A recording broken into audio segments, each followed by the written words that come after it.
So let's do a quick supported headstand, right? Kind of prep work to then take your headstand into the center of the room on your mat where you feel really confident and comfortable to come up with control without kicking any of that, because we definitely want to protect our spine, right? So this awesome block setup is going to be, you want to take your first block, it goes on the tallest side, right? You want your fingertips to have just enough space to where they can go around the block, and then they touch the wall. So they touch the wall and the block, and then your opposite block, the second block, is going to go right on top where it pushes all the way up against the wall.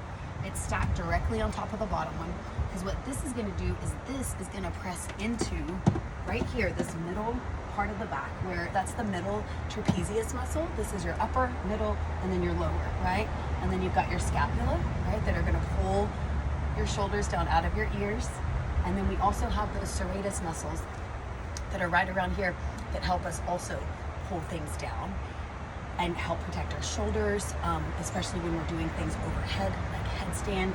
So all of this stuff together with our hands clasped, and then our forearms are gonna be the base of our headstand, right? So when you're starting to do this, you might take just a little kick, only because this block allows you to keep your head completely off the ground, or I would never tell you to kick with your head on the ground, right?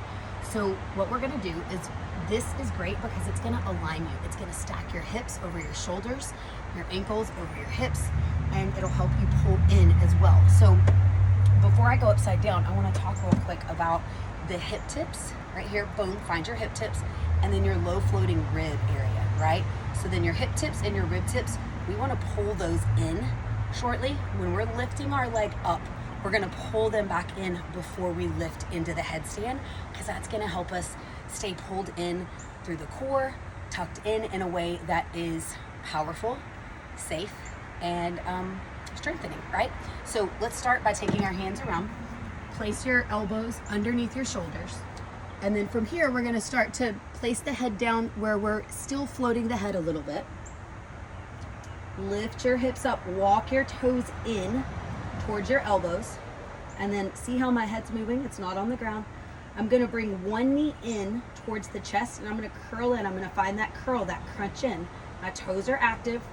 Press my forearms into the mat, and then from here, I'm gonna hop my left knee in towards my right one and come into a little egg shape. So then I can feel that pressing down of the forearms. And then from there, if you're ready, we'll take a leg up. We'll take the opposite leg up. And then we're still pressing down where the forearms are doing a lot of the work, right? It's our base. Belly's drawn in.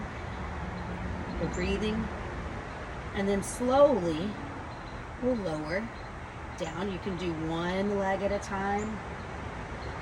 And one down. That's a great way to start. Then, when you're ready to play around a little bit more with moving the blocks away, let's take the blocks out of the way now. We're gonna now place, our head is gonna be on the mat, but we're still going to allow the forearms to be our base. We're still gonna allow the shoulders drawing out of the ears, right? The scapula pulling down, serratus muscles, feeling that draw down here as well. And then our hips, we're gonna walk the hips up. And then we might just lift 1 inch of our extended leg, big toe. You'll see in just a moment. So all we're gonna work on is that until we can lift 1 inch without kicking. Then once we lift that inch, then you're gonna be able to lift all the way up. So, and remember that little hug in of the hip tips and rib tips. So place your hands down. This soft spot, this front part of the head is what's on your mat. And then you clasp the back of it.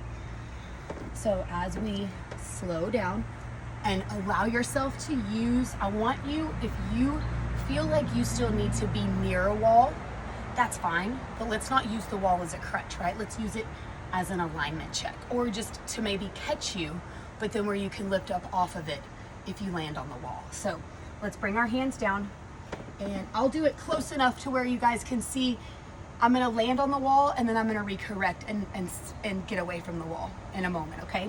And so hands down, fingers interlace, let your head relax down, but like I said, we're still gonna have it to where your chin is tucked in, right?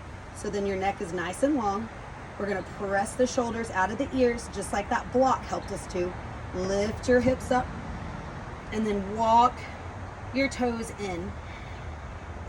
Closer, closer, closer. Bend your knee, feel that crunch. Feel the belly draw in, and we're gonna lift.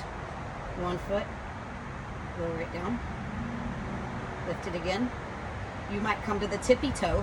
You might come here for now, right? You might just be lifting up and coming back down for a moment. That's gonna strengthen.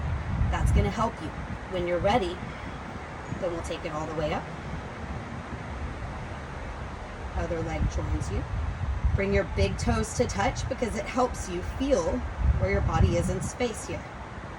If you end up going back too far, I'm gonna go back too far for just a moment, right? We go back, we feel the wall, and we press away from the wall. So we can press our forearms down, breathe, lift the feet away from the wall. Come back to that. Together with the legs. When you're ready to come down, if you wanna start hiking your way down, tuck your toes, flex your toes. We're gonna lower down slow. Pull your belly in. Keep pressing forearms.